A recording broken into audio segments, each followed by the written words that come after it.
우리가 요한복음 말씀을 함께 나누고 있는데 오늘은 잠시 중단을 하고 다른 본문 말씀을 한번 보고 다음 주부터 다시 예수님의 부활에 관한 요한복음 20장 말씀을 나누려고 생각하고 있습니다. 우리 오늘 예배 시간에 우리 소희자매 창원 형제 두 딸이 왔어요. 그래서 어제까지만 해도 제가 평범하게 생각했는데 오늘 이렇게 쳐다보니까 목이 메네. 다른 본문으로 설교할 걸.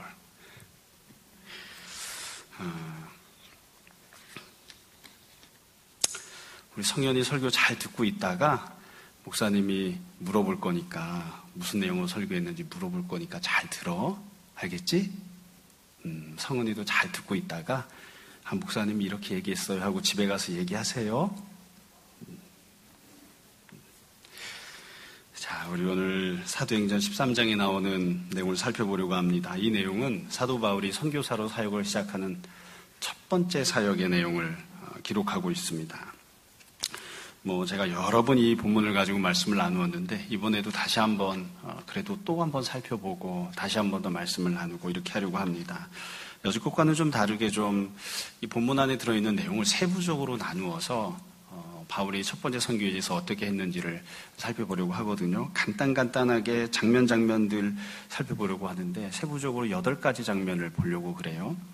먼저 이 4절부터 장면이 쭉 시작되는데 제일 처음으로 우리가 생각해 봐야 될 점은 4절 맨 처음에 나오는 부분이에요. 보면 두 사람이 성령의 보내심을 받아 이렇게 돼 있죠. 사도 바울이 선교 사역을 시작하면서 어떤 모습으로 시작했는지를 처음으로 생각을 해야 됩니다. 이게 중요한 첫 번째 항목입니다. 바울이 선교 사역 시작할 때는 성령님께서 보내시는 그런 은혜를 받아서 그런 인도하심 가운데서 사역을 시작했습니다. 그러니까 자기가 원하는 것도 있었지만 또 자기가 마땅히 해야 하는 일이니까 당연히 한다 이런 모습도 있었지만 크게 보아도 성령님께서 바울을 선교사로 선택하시고 보내셨고 세부적으로 보아도 어디로 가야 할지를 성령님께서 인도하시는 그런 인도하심 가운데에서 선교 사역이 시작된 거예요. 뿐만 아니라 사도 바울은 어떤 모습이었느냐, 잘 준비가 되어 있는 그런 선교사였습니다. 우리가 아는 것처럼 다메섹 도상에서 사도 바울이 부르심을 받았죠. 그 이후에 곧장 사역을 시작하기는 했지만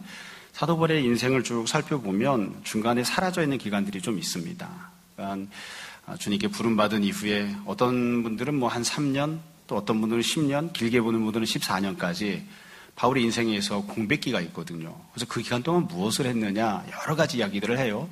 일반적으로 어디에 가서 무엇을 했는지에 대해서는 의견 일치가 되지는 않지만 그래도 다들 말씀 읽고 기도하고 사역자로 준비되는 그런 기간들을 가졌을 것이다 이렇게 생각을 하거든요. 그러니까 일정 기간 그렇게 준비 기간을 가진 거죠. 뿐만 아니라 지금 선교사로 보냄받기 전에는 안디옥 교회에서 말씀 사역자로 오랫동안 사역을 했습니다. 그러니까 바울은 파송을 받을 때에 초짜배기 선교사가 아니에요. 이미 교회 안에서 말씀 사역을 잘 하던 사람, 그 이전에는 오랜 기간 동안 잘 훈련받은 사람, 그게 바로 이제 사도 바울의 모습이었습니다. 이게 바울의 첫 번째 선교 사역 생각하면서 우리가 생각해 봐야 될 제일 중요한 전제가 되는 모습이에요. 첫 번째 항목이라고 할 수 있습니다. 그러니까 어떻게 선교 사역이 시작되었는가? 하나님의 인도하심, 그리고 사도 바울이 충실하게 훌륭하게 잘 준비되어 있는 모습에서 선교 사역이 시작이 됩니다. 그래서 우리도 언제든지 삶을 살아가면서 나 자신과 관련된 일을 하건 아니면 주님의 일을 하건 이것들을 잘 생각해야 되는 거죠. 하나님의 인도하심이 어디에 있는지, 그리고 내가 과연 잘 준비되어 있는지, 그 일을 잘 감당할 수 있는 합당한 사람인지를 늘 생각해 봐야 됩니다. 그래서 이 바울이 선교 사역 시작할 때를 우리가 다르게 표현하자면 참 이보다 더 좋을 수는 없다 이렇게 이야기할 수 있을 것 같아요. 하나님의 인도하심도 있죠. 사람의 측면에서는 바울이 충분히 준비가 되어 있죠. 그러니까 이제는 잘 차려진 밥상에서 좋은 재료를 가지고 좋은 요리사가 만든 음식 잘 차려놓은 것을 이제 그냥 먹기만 하면 되는 그런 모습인 거죠. 모든 것들이 좋은 그런 상황에서 선교 사역이 시작을 합니다. 두 번째 모습이 있어요. 사도 바울이 갔던 곳은 구브로라고 하는 섬이에요. 구브로라고 하는 섬은 오늘날에는 키프러스 섬입니다. 구브로 중에서도 5절에 보시면 살람에 이르러 이렇게 돼 있죠. 그러니까 구브로 섬에 살람이라고 하는 그런 이 도시가 있었던 거예요. 거기에 먼저 도착을 한 겁니다. 그럼 살람에 가서는 어떻게 했느냐? 그곳에서 5절 두 번째 줄에 보시면 하나님 말씀을 유대인의 여러 회당에서 전할세 요한을 수행원으로 두었더라. 살라미에서는 회당에서 말씀 사역을 했습니다. 유대인들이 모이는 곳이 회당이니까 당연히 대상도 유대인들이 되었겠죠. 그러니까 유대인들을 대상으로 유대인이 모이는 회당에서 하나님 말씀을 증거하는 그런 사역을 한 거예요. 이게 바울이 보였던 두 번째 모습입니다. 근데 이 내용은 언제나 말씀을 드리지만 항상 아쉬움이 남는 그런 부분입니다. 왜냐하면 사도 바울은 유대인들에게 복음을 전하라고 보냄받은 사람이 아니에요. 선교사로 보냄을 받은 겁니다. 사도 바울을 파송했던 교회도 유대인 교회가 아니에요. 안디옥 교회입니다. 이방인들이 주축이 되어서 어떤 안디옥 교회예요. 그러니까 이방인이 주축이 된 이방인 교회에서 이방인을 전도하라고 선교사로 파송을 했는데 사도 바울이 첫 번째 선교지에 가서는 어떻게 했느냐? 유대인들이 모이는 곳에 가서 유대인들에게 복음을 전하는 그런 방식을 취했다고요. 이게 현실적으로는 어쩔 수 없는 이런 요소들이 좀 있습니다만 조금 엄밀하게 높은 기준을 가지고 적용을 해보자면, 생각해보자면 과연 이게 가장 좋은 모습이었을까? 이게 가장 합당한 모습이었을까를 생각하게 됩니다. 그러니까 이런 점들은 좀 아쉬움이 있는 거죠. 그래도 사도 바울이 선교지로 가서 첫 번째 했던 내용은 이런 사역을 한 거예요. 유대인 중심, 유대인 회당 이런 곳에 사역하는, 이게 사도 바울이 사역을 했던 그런 모습이었습니다. 다시 말씀드리지만 사도 바울 같은 참 훌륭한 사람도, 오랫동안 사역하고 준비되어 있던 사람도 하나님의 뜻대로 순종할 때에 완전한 모습으로 순종했던 것은 아닙니다. 우리가 그런 것들도 늘 생각을 해야 됩니다. 저와 함께 말씀을 듣거나 이제 설교를 오래 들으신 분들은 다 아시겠지만 제가 이제 이런저런 부족한 부분들에 대해서 이야기를 하잖아요. 사도 바울도 완전한 사람이 아니에요. 사도 바울이 하나님께 죽도록 충성했지만 그러나 그의 충성했던 모든 모습들이 다 완벽했던 것은 아니었습니다. 지금 첫 번째 선교지에서도 그런 아쉬운 모습이 좀 남습니다. 나중에 가면 지금 선교여행 돌아다니다가 계속해서 유대인들에게 핍박을 당하게 되고요. 그래서 내가 더 이상 이곳에 가지 않겠다. 이방인으로 가겠다. 그렇게 이야기하는 내용들이 이제 나오게 됩니다. 이게 두 번째 모습이에요. 그러니까 첫 번째 선교지에 가서 뭘 했는가? 회당에 가서 말씀을 증거한 겁니다. 세 번째 내용이 6절에 나옵니다. 6절에 보면 이동을 하는 내용이 나오는데요. 6절, 온 섬 가운데로 지나서 바보에 이르러 이렇게 되어 있습니다. 여기 보면 이동을 했는데 어떻게 이동했는지를 구체적으로 기록을 해놨죠. 배를 타고 바다로 항해를 해서 옮겨간 것이 아니라 온 섬 가운데로 지났다 이렇게 되어 있습니다. 그러니까 육로를 통해서 이동을 한 거예요. 육로를 통해서. 여러분, 이 구브로라고 하는 섬이 크기가 어느 정도냐면 지중해에서 세 번째로 큰 섬이라고 그래요. 우리나라로 치면 경기도 정도 면적이라고 합니다. 주부에 보시면 제가 구브로 섬 이렇게 그림을 맨 앞에 해놓았죠. 바보라고 하는 것은 그림의 맨 왼쪽에 보면 PATOS라고 써 있는 곳이 있죠. 파토스. 여기가 이제 바보입니다. 그리고 살람이라고 하는 곳에서 옮겨갔는데 살람이 어디냐면 이 섬의 맨 오른쪽 부분에 보면 FAMAGUSTA 이렇게 써 있는 도시가 있죠. 여기가 살람입니다. 그러니까 이 살람에서부터 지금 중간에 그려져 있는 길들을 통해 가지고 바보까지 쭉 간 거예요. 그러니까 직선거리로 약 150km입니다. 직선거리로 150km니까 아마 그냥 꾸불꾸불해서 가면 훨씬 더 거리가 길었겠죠. 그리고 지도에 보시는 것처럼 중간에 산맥이 딱 자리를 잡고 있습니다. 그러니까 산맥을 넘어서 가든지 아니면 위에서 가든지 여정이 쉽지 않은 거예요. 참 이게 그냥 뭐 이렇게 이야기하면 이 납득이 잘 안 가니까, 이해가 잘 안 가니까 그냥 이 살람에서 바보까지 거리를 우리나라 지도로 치면 서울에서 대전 정도, 그 정도 거리입니다. 그 정도 거리를 가는데 참 불행하게도 중간에는 아무것도 없습니다. 그냥 가기만 하는 겁니다. 제가 이 본문 이야기할 때마다 늘 하는 이야기인데, 여러분 사도 바울이 이 길을 걸어갈 때 어떤 느낌이었을까요? 어떤 마음이었을까? 사도 바울이 살람미에서 사역을 했지만 별다른 효과가 없었습니다. 열매가 없었어요. 만약에 열매가 있었으면 기록을 했겠죠. 누가 예수님을 믿게 되었다, 누가 병고침을 받게 되었다, 누가 귀신으로부터 자유함을 얻게 되었다, 이런 내용들이 나왔을 텐데 그런 내용이 하나도 없어요. 그러니까 자기가 첫 번째로 선교지에서 사역을 했는데 하나님의 인도하심이 분명한데 내가 충분히 사역했고 준비가 잘 돼 있는데 아무런 열매가 없는 거예요. 그래서 그곳에서 여기서는 안 되겠구나 생각하고 그곳에 등을 지고 약 150km가 넘는 머나먼 길을 터벅터벅 걸어서 가는 겁니다. 걸어가는 중간에는 아무것도 없어요. 만날 수 있는 사람도 없고요. 제일 큰 문제는 내가 옮겨가는 다른 곳에서 이제 바보로 가고 있으니까요. 바보에 가면 과연 제대로 잘 사역하고 열매를 맺을 수 있을까? 여기에 대한 확신도 갖기 어려운 거죠. 그런데 사도 바울이 사역을 하면서 항상 이런 과정을 거쳤습니다. 그러니까 열매가 없는 어떤 하나의 현장을 뒤로 하고 새로운 곳을 향해서 오랫동안 걸어가는 거예요. 그 중간에 아무 사역을 하지 않고 새로운 사역지로 가기 위해서 중간을 걸어가고 있는 오랜 시간, 외롭고 쓸쓸한, 그리고 마음의 담대함이 자꾸만 사라지는, 열매가 없었기 때문에 내가 과연 계속 사역해도 괜찮은 것인지에 대한 회의감이 들 수밖에 없는 그런 오랜 중간 과정을 거쳐갑니다. 이건 지금만 그런 게 아니고요. 나중에 이 구부로섬 사역을 마치고 나서 1차 선교여행을 계속 갈 때에도, 그리고 2차 선교여행을 갈 때에도 마찬가지로 그런 과정들을 계속해서 여전히 거칩니다. 그래서 지금 처음의 모습만 그런 게 아니라 사도 바울의 평생 동안 이런 여정들이 있었습니다. 중간에 옮겨가는 과정들. 힘들고 어려웠을 것 같아요. 가끔 생각을 해봅니다. 바울이 이 옮겨가는 과정에서 찬양하면서 갔을까? 기도하면서 갔을까? 한탄하면서 갔을까? 담대한 마음으로 갔을까? 염려하면서 갔을까? 사실 담대한 마음을 품고 갔다 할지라도 바울도 사람이니까 일정 부분은 염려가 되는, 근심이 되는 그런 모습들이 있지 않았을까 싶습니다. 여튼 이게 첫 번째 사역과 관련되어 있는 세 번째 항목입니다. 중간 여정이 있는 거예요. 실패했던 것처럼 보이는 상황을 뒤로하고 새로운 곳으로 가면서 오랫동안 걸음을 걸어야 됐던 중간에 그런 시간들이 있었습니다. 네 번째 항목이에요.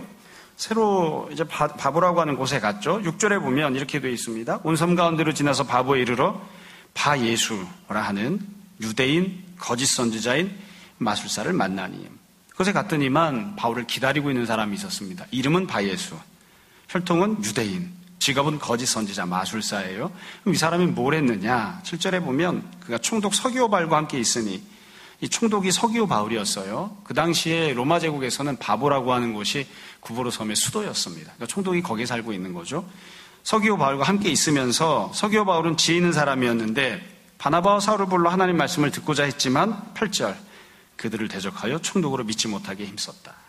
그러니까 사도 바울이 이런 오랜 여정을 거쳐서 바보라고 하는 곳에 갔더니만 기다리고 있는 사람이 있었습니다. 누구냐면 핍박하는 사람, 또 박해하는 사람, 회방을 하는 사람이 기다리고 있었던 거예요. 이런 모습을 생각하면 이것도 참 마음이 아픕니다. 기왕이면 여지껏 오랫동안 준비하고 사역을 시작했으니까 풍성한 열매를 맺으면 얼마나 좋겠어요. 또 기왕이면 지금 열매가 없어서 터벅터벅 150km 넘는 길을 그렇게 힘들고 어렵게 걸어왔는데 하나님께서 냉수라도 한 잔 딱 마련해 놓으셨다가 누군가 대접할 사람을 이렇게 준비해 두시고 이러면 얼마나 좋겠어요. 그랬는데 이런 오랜 여정을 거쳐서 바보라고 하는 새로운 사역지에 왔더니만 바울을 기다리고 있는 것은 환난과 핍박이었습니다. 바울을 박해하는 사람이 사도 바울을 기다리고 있는 그 모습을 우리가 볼 수 있어요. 여러분, 이건 바울만 이랬던 게 아니죠. 바울 이전에 있었던 초대교회는 다 이런 모습들을 경험을 했습니다. 예루살렘 교회도 밥 먹듯이 환난과 핍박을 만났습니다. 사마리 교회도 박해를 받았습니다. 다른 곳들에 세워지는 교회들도 마찬가지예요. 사실은 지금 구브로섬에 사도 바울이 선교하러 갔는데 예루살렘 교회에 환난이 일어나서, 핍박이 일어나서 성도들이 각지로 막 흩어지면서 흩어졌던 성도들 중에 일부가 구브로섬에도 갔던 것이었거든요. 그래서 환난을 당하는 것은, 환난당하는 것은, 핍박당하는 것은 당시 이상한 것은 아니었습니다. 그래도 마음이 좋지는 않았을 것 같아요. 누가 환난당하면서 마음이 기쁘겠습니까? 그래서 바울이 사역하면서 항상 이런 모습을 만난 거예요. 이게 네 번째 항목입니다. 이 본문에는 나와 있지 않지만, 그러나 바울이 이 바보에서 당했던 환난과 핍박을 다른 곳에 또 기록하고 있는 부분들이 있습니다. 저는 안 가봤습니다만, 이 키프로스에 가면, 이 구브로에 가면, 이 바보라고 하는 도시에 유명한 기독교 유적지들이 몇 개가 있는데 그 중에 하나가 사도 바울이 채찍질을 당할 때 매달려 있었던 기둥이라고 그래요. 그러니까 대리석 기둥을 하나 세워놓고, 그게 실제로 바울을 거기다 매달았는지 나중에 관광용으로 세웠는지는 모르지만 고대 사회에서는 사람 채찍질할 때는 기둥에 사람을 묶었으니까요. 그래서 사도 바울이 그곳에서 40에 하나를 감안매, 40에서 하나를 뺀 39대의 매질을 당합니다. 바울이 나중에 자기 인생을 쭉 회고하면서 고린도전서에 보면 여러 가지 고난당한 것들을 이야기하는데 40에 하나 감안매를 5번 맞았다고 그렇게 이야기를 해요. 그러니까 매질을 많이 당했었죠. 그 중에 첫 번째 매질을 구브로에서 당한 겁니다. 그러니까 구브로에서 사도 바울이 어떤 일들을 겪었는가? 살라미에서 사역했지만 열매가 없었죠. 터벅거리고 150km를 걸어왔죠. 오자마자 핍박자를 만났죠. 그리고 그곳에서 묶여서 매질을 당한 거죠. 그러니까 이게 참 힘들고 어려운 거예요. 너무너무 힘들고 어려웠던 거예요. 결국에는 이런 것들이 다 묶여서서 나중에 구브로섬을 떠날 때에는 함께 동역자로 왔었던, 여기 보면 수행을 했던 사람으로 되어 있는 요한이, 우리 마가복음을 기록한 마가입니다. 마가가 난 어렵겠다 하고서는 예루살렘으로 그냥 돌아가 버립니다.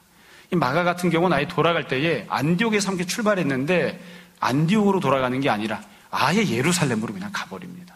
그러니까 정말 힘들고 어려운 과정들을 많이 겪었던 거예요. 그래서 사도 바울이 사역을 하면서, 선교사로 사역하면서 겪었던 일들은 좋았던 일, 기뻤던 일, 혹은 형통했던 일, 이런 일들은 별로 없었고, 특별히 구브로에서는 좋지 않았던 상황, 환난과 핍박만 많이 당했던 그런 것들을 우리가 알 수 있습니다. 이게 네 번째 항목입니다. 그러니까 첫 번째 사역대에서 이런 일들이 쭉 있었던 거예요. 다섯 번째 항목은, 그러면 사도 바울은 이런 환난을 당했을 때 어떻게 처신을 했는가, 어떻게 행동을 했는가예요. 여러분 9절에 보시면 바울이라고 하는 사울이 성령이 충만하여 그를 주목하고 이르되 모든 거짓과 악행이 가득한 자요 마귀의 자식이요 모든 의의 원수요 주의 바른 길을 굽게 하기를 그치지 아니하겠느냐. 보라 이제 주의 손이 내 위에 있으니 네가 맹인이 되어 얼마 동안 해를 보지 못하리라 하니 즉시 안개와 어둠이 그를 덮어 인도할 사람을 두루 구하는지라.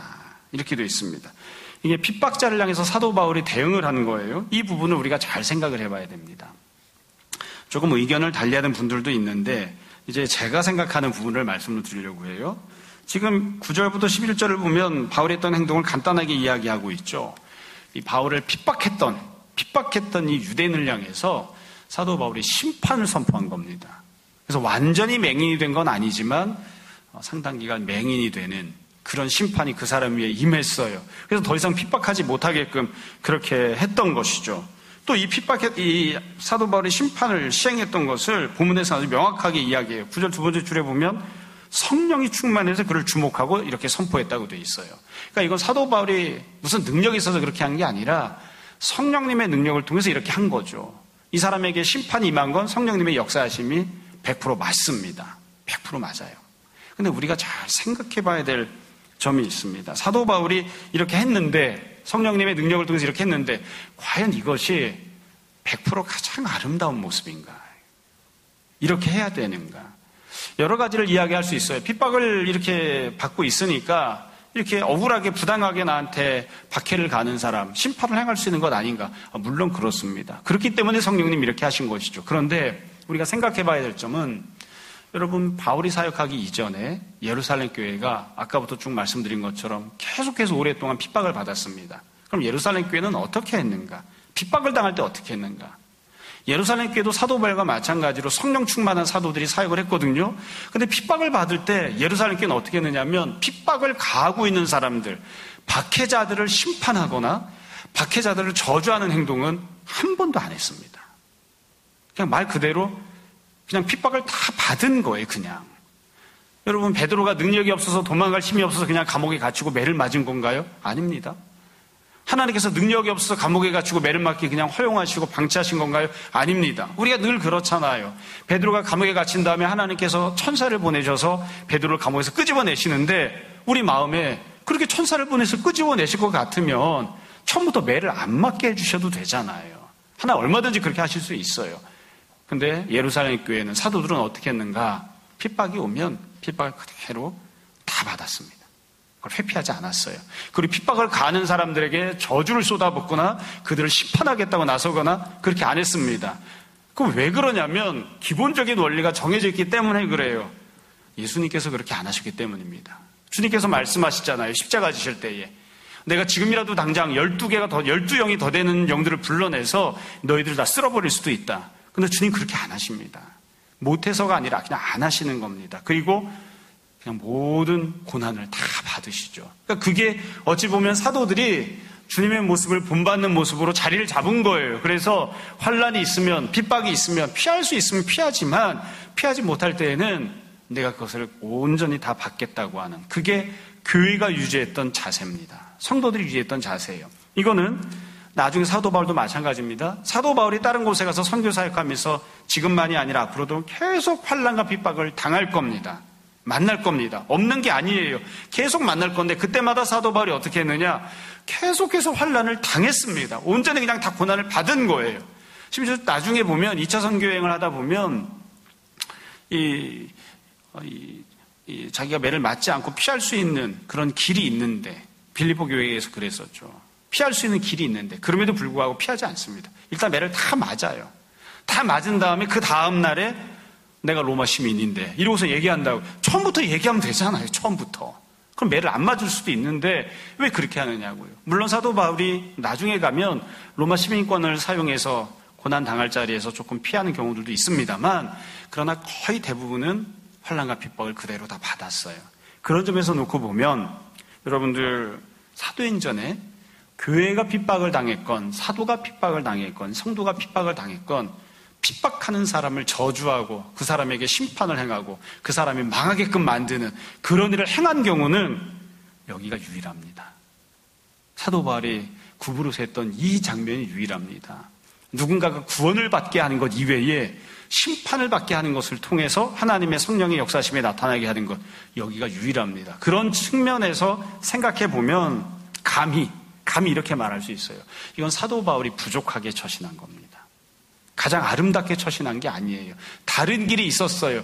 이미 매를 맞았잖아요. 매도 맞았잖아요. 자기를 핍박하는 사람을 그냥 핍박을 받으면 되는 겁니다. 근데 바울이 지금 이 장면에서는 그렇게 하지 않아요. 이건 좀 아쉬운 부분이죠. 아쉬운 부분입니다. 여러분들 각각 이렇게 저렇게 다르게 생각하실 수도 있겠지만, 그래서 성도는 어떻게 살아야 되는가?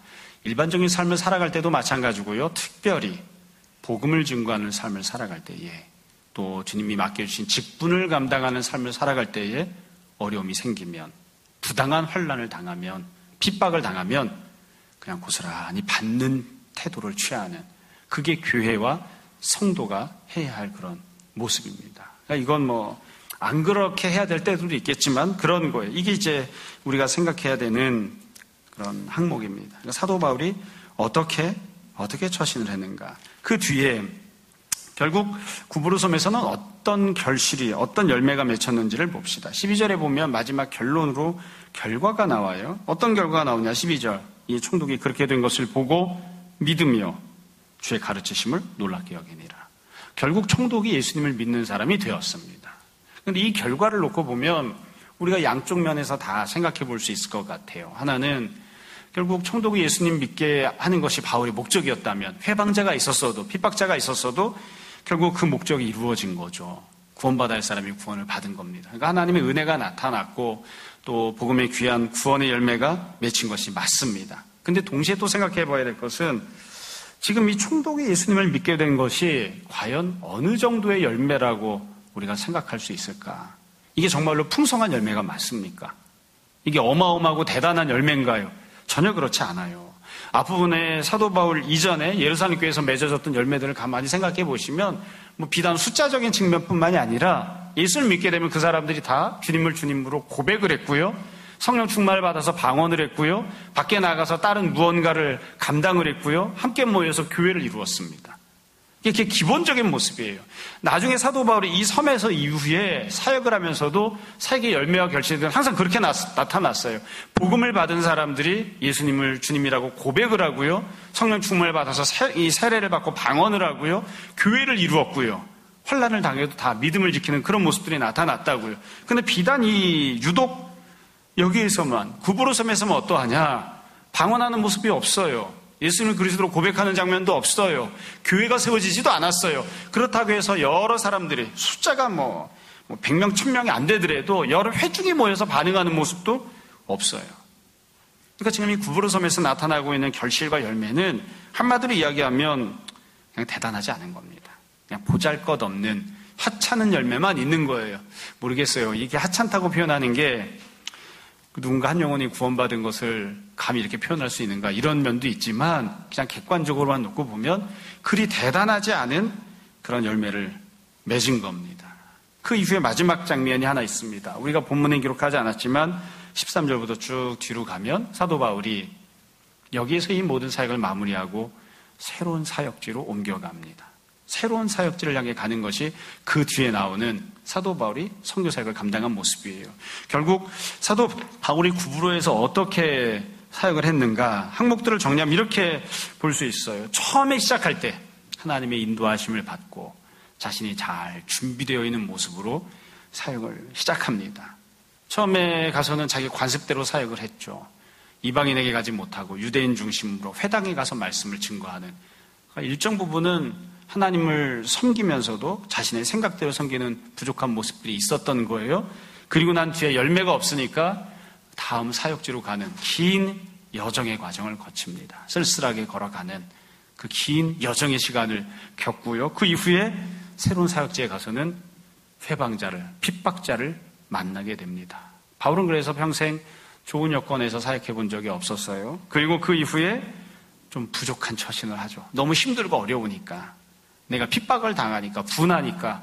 그러니까 성령님의 역사하심이 맞기는 하지만 나를 핍박하는 사람에게 심판을 선포하는, 그리고 그 사람이 심판을 받게 하는 그런 행동을 하죠. 그 이후에 이제 원래 원했던 대로 총독이 예수님을 믿는, 풍성하진 않지만 작은 열매를 맺는, 그리고 다시 새로운 사역지로 옮겨가는, 이게 구부로섬에서 사도 바울이 보였던 행동이었던 모습입니다. 자, 이제 제가 본문에 대해서 설명할 내용들은 다 말씀을 드렸고요. 이 본문과 관련해서 꼭 기억했으면, 또 생각했으면 하는 점들을 몇 가지 말씀을 드리려고 합니다. 다 이미 잘 알고 있는 내용이에요. 길지 않을 겁니다. 첫 번째는 언제나 이 본문을 가지고 말씀드릴 때마다 늘 말씀드리는 부분인데, 여러분, 우리가 사도 바울 그러면 사실 우리가 참 쳐다보기 어려운 존재가 맞습니다. 제가 가끔 바울이 이게 부족했다, 저게 부족했다 이렇게 이야기를 하지만, 그러면 모든 성도들이 다 알고 있잖아요. 아이고, 사도 바울이 목사님이 그렇게 말할 그런 대상이 아닌데, 다 알고 있잖아요. 저도 그렇게 알고 있습니다. 예전에 설교를 하러 갔는데 손양원 목사님 얘기가 나왔어요. 그러면서 손양원 목사님처럼 살아야 되는데 그렇게 말씀을 하시더라고요. 그래서 제가 그렇게 이야기를 했다고요. 그건 기준을 너무 높게 잡은 거예요. 우린 손양원 목사님처럼 못 살아요. 그분은 사람이 아니에요. 어떻게 우리가 손양원 목사님처럼 살아요? 물론 그렇게 살 수 있으면 좋겠지만 사도 바울도 사실 마찬가지예요. 사도 바울을 우리가 이야기하고 이렇게 저렇게 평가하고 막 이야기하지만 우리가 어떻게 사도 바울처럼 삽니까? 그렇게 살 수 있는 사람이 도대체 몇 사람이나 되겠습니까? 굉장히 사도 바울은 높은 기준이에요. 높은 기준. 근데 그렇게 훌륭한 사도 바울이 첫 번째 사역을 지금 나온 거예요. 다른 때는 좀 실패해도 됩니다. 조금 부족해도 됩니다. 그러나 사도 바울은 주님께서 처음 부르실 때부터 다메섹 도상에서부터 이방인을 위한 주님의 그릇으로 부름을 받았어요. 그리고 그가 부름받았던 원래의 목적에 지금 부합하는 그런 보내심을 지금 맡고 있는 거죠. 그러니까 지금은 절대로 실패하면 안 돼요. 하나님의 영광과 하나님의 역사하심이 풍성히 나타나야 하는 것이 맞습니다. 이 일을 위해서 주님께서 사도 바울을 부르셨잖아요.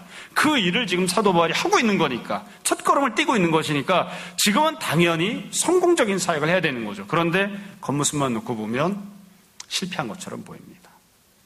별로 뾰족하게 내세울 게 없어요. 내가 구부로에 가서 이런 일을 했습니다. 뭘 내세웁니까? 회방하는 사람이 있어서 내가 맹인 만들었습니다. 이거 내세웁니까? 총독이 예수 믿게 되었습니다. 그래서 총독이 어떻게 되었나요? 방언했나요? 글쎄요. 주님을 고백했나요? 글쎄요. 총독의 집에 교회가 세워졌나요? 글쎄요. 그 총독은 어떤 종류의 믿음을 갖고 있는 걸까요? 벌 받을까 봐 무서워서 벌벌 떠는 그런 종류의 믿음이 아니었을까? 정말로 진실한 그런 믿음이었을까? 그러니까 사도 바울이 첫 번째 선교지에서 자기가 부름받아 보냄받았던, 그래서 마땅히 감당해야 됐던, 성공해야만 했던 그 사역지에서 처음으로 맺은 열매들, 처음의 결실들을 보면 이게 과연 사도 바울이 사역한 게 맞나 싶은 거예요. 아주 우스갯소리처럼 이야기하면 내가 가도 그만큼은 할 것 같다 싶어요. 그래서 우리가 이런 부분을 잘 생각해야 됩니다. 주님께서 부르시고 주님께서 보내시고 훌륭하게 충분히 준비되어 있는 사역자임에도 불구하고 첫 열매가 별로 내세울 것이 없는, 보잘것이 없는 경우들이 얼마든지 있습니다. 사도 바울이 그랬습니다. 그렇기 때문에 도리어 우리에게는 이것이 위로가 되기도 하는 것이죠. 사도 바울도 이러했는데 우리가 주님을 위해서 온 힘을 다해 충성하고 헌신했음에도 불구하고 때때로 열매가 없을 때 그럴 수도 있는 겁니다.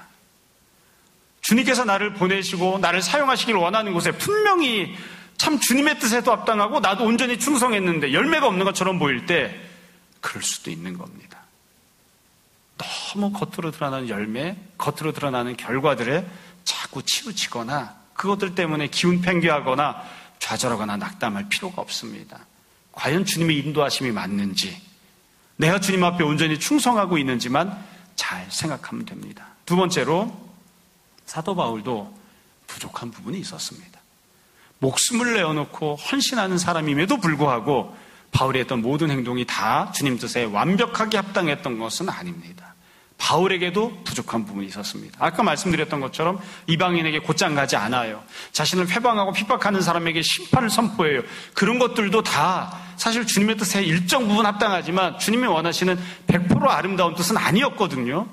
바울에게도 부족한 부분이 있었습니다. 그렇기 때문에 이건 우리도 마찬가지입니다. 우리가 주님을 위해서 이것저것을 감당하길 원해서 생각하고 행동을 할 때에 분명히 내 마음이 진실한 마음이 맞아요. 일정 부분은 그게 주님의 뜻에 부합하는 것도 맞아요.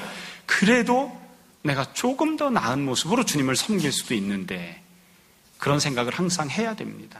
그래서 스스로를 항상 돌이켜보고 회개하고 반성하고 좀 더 나은 모습으로 그렇게 주님을 섬기려고 하는 그런 모습들이 있어야 합니다. 세 번째로 바울이 나중에 살 때는 어떻게 살았는가를 한번 생각해 보십시오.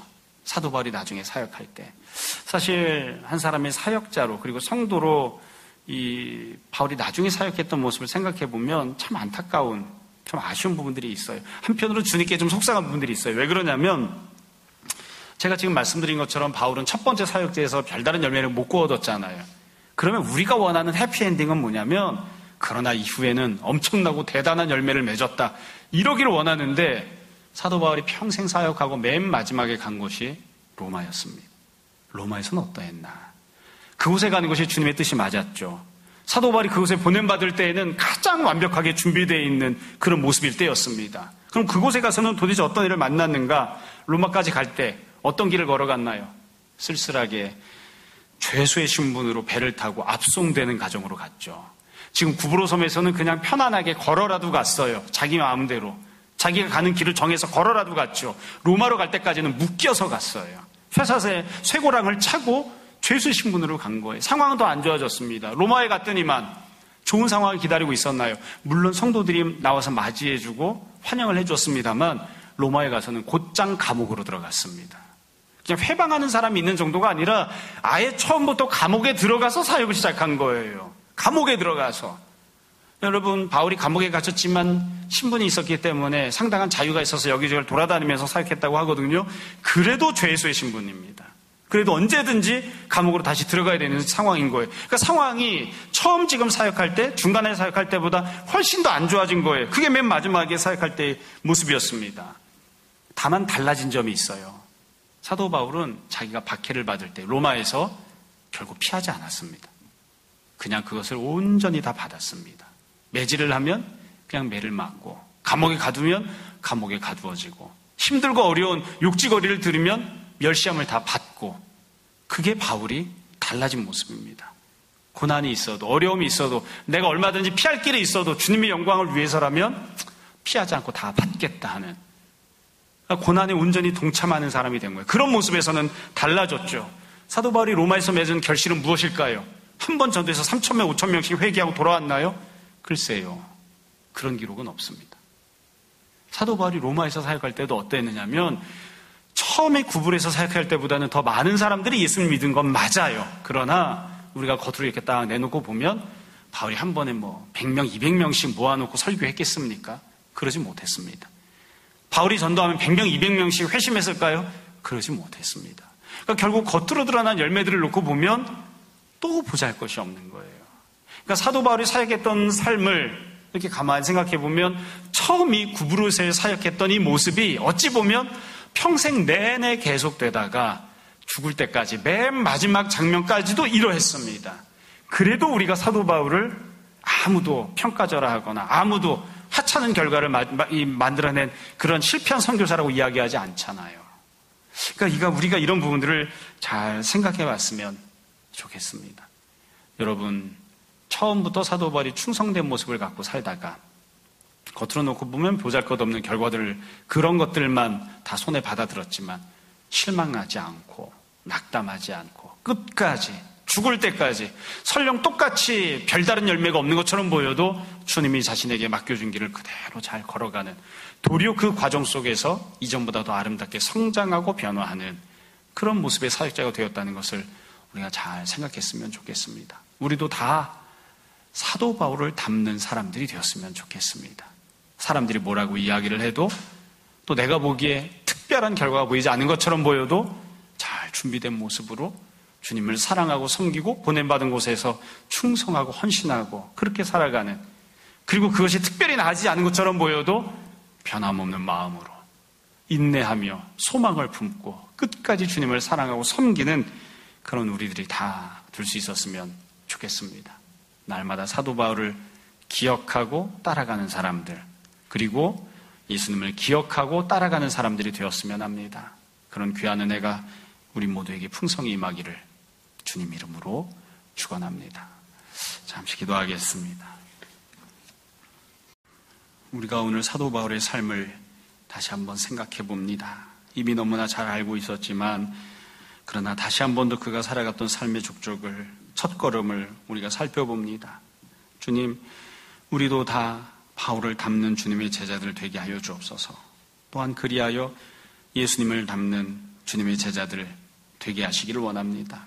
때때로 눈앞에 보이는 결과물이 없는 것처럼 보여도, 때때로 내가 과연 이런 것들을 위하여 내 인생을 드려야 하는지 마음속에 의구심이 드는 그런 때들이 있다 할지라도 주님께서 맡겨주신 일들을 최선을 다하여 참 온 힘을 다하여 잘 섬기는 우리들이 되게 하여 주옵소서. 또한 주님 앞에 기도합니다. 처음에 열매가 없어 보였던 일들이 때때로 삶을 살아가면서 시간이 지나가면서 더 풍성한 열매를 맺을 것이라 기대했는데 그렇지 못할 수도 있음을 주님 앞에 고백합니다. 주님, 그러하여도 우리가 믿음 가지고 소망 가지고 주님을 위하여 살아가는 주님의 자녀들 되게 하여 주옵소서. 아버지 하나님, 우리가 주님을 사랑하여 그 마음을 표현하며 작은 물질로 주님께 드립니다. 이 드려지는 예물들이 주님의 영광 위하여 귀하게 쓰임받게 하여 주옵소서. 감사하며 예수님 이름으로 기도합니다. 아멘.